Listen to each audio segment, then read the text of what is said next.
There was a lot of time in the early days of AI when people talked about prompt engineering. What we're learning as we use these tools is that prompt engineering is probably a little less important than what we're calling now context engineering. Because what you're doing here is you're telling the AI to go do something, and then now that it has done something, the context of what it has done is now in that chat. A key technique that I use when I do anything is basically I say, here's this context, whatever I'm asking it to do, perform an analysis on this, maybe give it a couple of bullet points of like, here's how I want that analysis to look. But then I always say at the end, take no additional actions. The first step that I do every time is I ask it for analysis and just to return that to me before I ask it to do anything else. This is a very basic concept of context engineering. Now that it's done that process, when I ask it to do something more with that information, it's going to give me a better result pretty much every time. And so that's a really easy way to do it. Just think about the way that you think.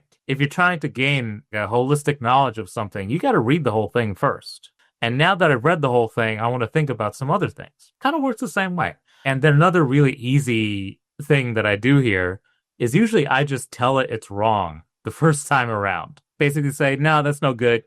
Do it again. If I have any context to provide it about what it did wrong, I do include that. But I've also found that the second time around, it tends to do a better job anyway. That is also a really kind of cheap trick when it comes to working with AI is kind of always ask for an analysis first.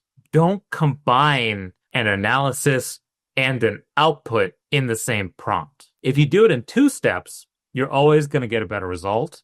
And then if you basically tell it to try again, add some context about why you're asking to try again, if you have it.